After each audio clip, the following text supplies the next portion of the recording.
Isaiah 49, verses 14 through 16. And it says this: Zion said, "The Lord has forsaken me, and my Lord has forgotten me. Can a woman forget her nursing child and have not compassion on the son of her womb?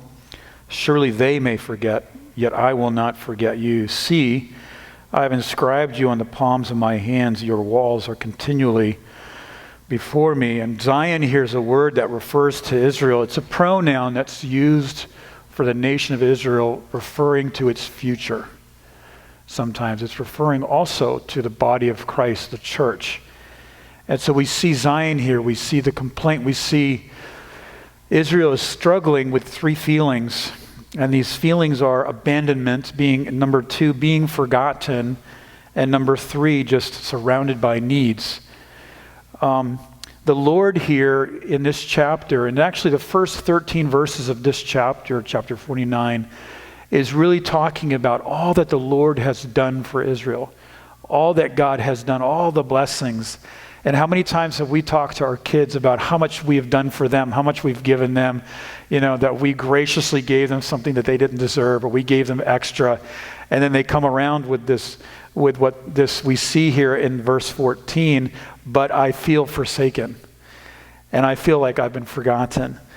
And we see here in verses 14 through 23, and all the way to the end, up to the beginning of chapter 50, we see 3 things about the Lord's love. Number 1, he's comparing himself to a compassionate mother. Number 2, in verses 24 through 26 of chapter 49, he's talking about himself as a courageous warrior. That's a description of God's love towards us. And then number 3, it's described in Isaiah 50, verses 1 through 3. It's just being described that he is a compassionate, constant lover to us. And so Israel here is talking about 3 emotions, and these are emotions that we experience. Because it's Mother's Day, of course I think about my mom. My mom was just an amazing person with an amazing background. Sometimes you'll hear me talk about her. I don't know, I mean, maybe the Speedies remember her, but she was really a feisty person. She ran the show. She was really like an amazing woman.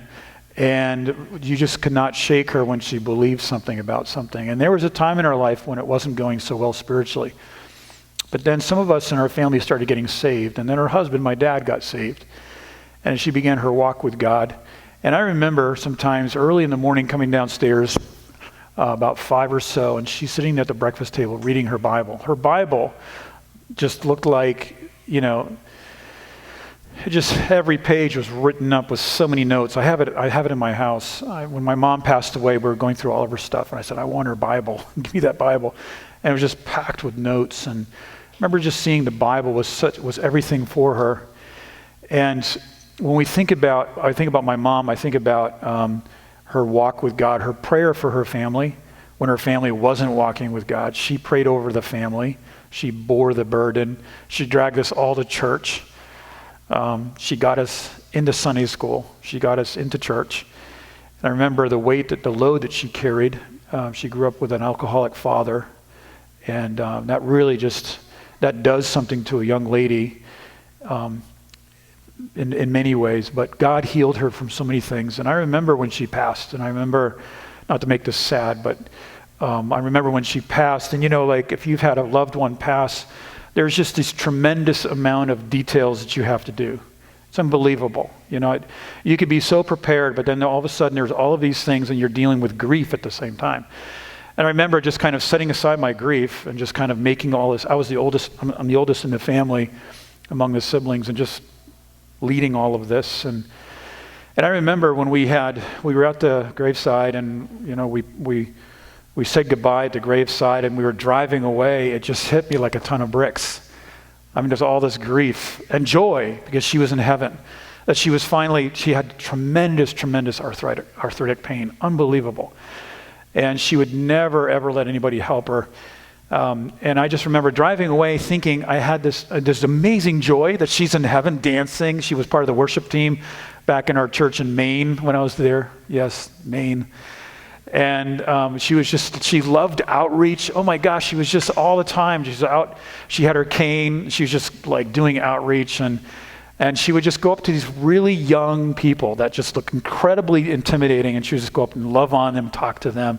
We're like, Mom, please, like, don't embarrass us, okay? We're like teenagers, but she loved outreach. She never missed it. And I remember as I drove away, my wife was in the car, Caleb wasn't with us yet, and her brother was there. And I just remember like just being hit. And I had to pull over, I was just a wreck. And I was, not because of pity, but also just this joy, but also this sense of just abandonment. And I think that when, in my case, I wasn't abandoned, but we were abandoned in one sense. She wasn't with us, but all that she believed, all that she loved, all the memories of her life, all her quirkiness and all the craziness, the funny things that she liked to do, actually became something very deep inside, very tender and very beautiful and very memorable. But I remember also feeling this sense of abandonment. And I think that sometimes in our Christianity, because of the details of life, we can actually identify with Zion, with Israel, and say, I feel abandoned. And when we have this sense of abandonment, we have these feelings that can be a strong parallel to what a real abandoned child may feel. And that's number one, feeling unloved. I don't feel loved, that's what Israel is saying. I feel abandoned. I'm struggling with feelings of unlovability. Israel felt like that they were abandoned and that they weren't loved, or that they were left behind. But number two is that this is a much more powerful, deeper meaning, a feeling, and this is feeling forsaken and forgotten. I think that when there is a biological mother that loses her child or is adopted out because of a circumstance, no matter what kind of state that biological mother is in that loses her kids, she never forgets about her child. She just never forgets, no matter what state she's in. And I've seen that happen. When we were going through the foster to adopt program, part of the program was just us, my wife and I, understanding how a biological mother feels when they lose their child for whatever reason. And to have compassion on that person. And to think about that person. And that's really a world right there of ministry, of moms that lose their kids because of whatever happens. But here Israel's saying, we feel forgotten. Biological mom, whatever state she's in, she's never going to forget her child. She's going to remember her child on Mother's Day. She's going to remember her child on her birthday. And so, but Israel's saying, I feel forgotten. And this is really this is a radical thing that sometimes the devil will try to project at you that God has forgotten you. And then number three, when we start living in that, and when we start living in that, not understanding our unity with God, and what I'm going to talk about in a second here about the love of God for us is greater than a mother's love, then we start giving place to the needs and the tragedy around us overtakes us, and we don't know how to deal with it. And I think that sometimes psychological needs, companionship, these things that people go through can sometimes overwhelm someone. But what is his response? And we see this in verse 15. God provides this answer. He gives a response, and then verse 16, he takes action, and then we see that God does something. And so verse 15, God provides an answer. Can a mother forget the baby at her breast? Though she may forget, I will not forget you. A mother's love for her child is not just physical and emotional, it's unconditional, as we heard earlier. It raises the question, how indestructible is a mother's love? Yesterday, I was just kind of reading through some stories about the indestructible love of a mother, mama bear love, right? And this kind of love and I read 3 stories that were just incredible. One of them was that there was a mom, she lived up near Hudson Bay just north of Quebec, up in Canada, where there's polar bears. And she was out, her kids were out in the playground. She was a little bit off in the distance doing something. She hears kids screaming, and she turns around and there's this polar bear, 700-pound polar bear, 8 feet tall, there sizing up her child, her little one. So she just goes right over there, right? And I thought, mama bear meets mama bear. And she goes right over there, gets between her child and this 8-foot bear, which you never approach a polar bear, right? Like, that's not what you do. And she goes up and starts punching it. like starts boxing this bear and kicking it. And then the bear kind of just takes one swipe, knocks her down, jumps on her, and she's like doing this bicycle action with her legs and just kicking this bear, right? And this bear just kind of backs off, doesn't know what to do. Someone finally grabs a rifle and puts this bear down. And she goes to the hospital, and she's like, she has no injury on her. She just has like some scratches and a black eye. And that mother was not going to give up that child, no matter what was going to happen, no matter what that bear looked like. Now, if we see that with a human mother, how much more is God's love towards us? I read another story about a mother. On her first Mother's Day, there's a picture of her with her baby, and she said, I would go through fire for this baby. Right? Right, moms? Would you do that? We would. You would. I say we, I'm not a mom, but you would. This mom, not too long after that, she was in her home, 4 o'clock in the morning, and the house caught on fire. She wakes up, she looks at her bedroom door. There's a bright light behind it. There's fire, smoke. She literally runs through the fire, grabs her child. They're on the second story, which is about 18 feet from the ground, something like that. And she's holding her child out the window until the fire department can get there. The dog's passed out. And so, and then there's a point where she couldn't, the fire was right there. So she literally jumps out the window, 18 feet, falls down, grabs her baby like this, lands on the barbecue, thank God for barbecues, lands on that thing, bounces off of it, and then she positions herself to land on the ground on her back with the baby and with the infant in her hands. The infant was uninjured. She had a broken back. If moms would do that for the kids, how much more would God do for us? One more story, okay?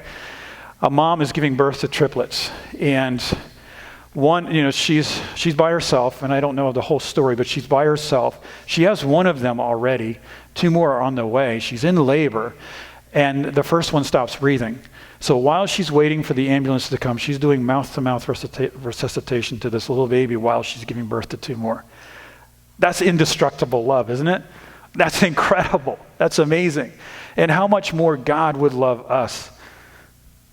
I love this because when we understand this intense and indestructible love that God has, that a mother has, we can think about God's faithfulness. I love this. Somebody said this: God's very nature drives him powerfully towards you. He says, I'm a God of love and faithfulness. Like a helpless infant, we can give him nothing. And that's why this curious statement in the verses that we read goes like this: yet your walls are continually before me. You know what those walls are? Self-defense, stubbornness. I don't want to receive anything from you.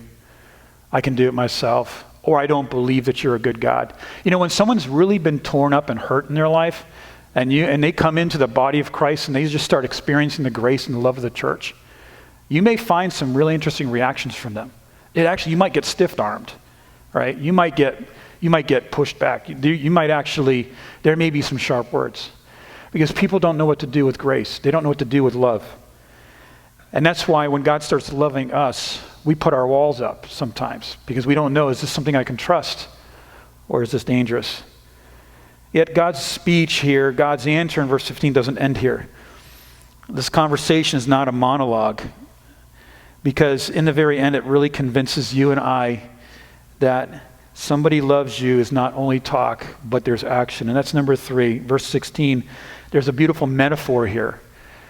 That's incredible. It really touched me when I read this, that when God is saying these things, he's not just using words, because we interpret love with action.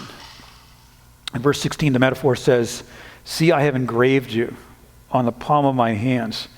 This refers to, the readers, the audience in the time of Isaiah's day would very well understand what he's talking about. Because in the ancient days, it was sometimes that the name of a master might be tattooed on a servant's palm. Here we see that the name of the servant was never tattooed on the master. We're seeing here that would mean a master who's devoted to the servant. Isn't that beautiful? But it goes way beyond that here. It goes into this. It's not a tattoo, but it's engraved. It's not a tattoo that can be easily washed off or taken off, but it's here he says, I have engraved you on the palm of my hands. The word engraved, and now think of this about the mother's love that Catherine talked about and that we heard from Marisol, that God puts this love inside for a child or for a spiritual child.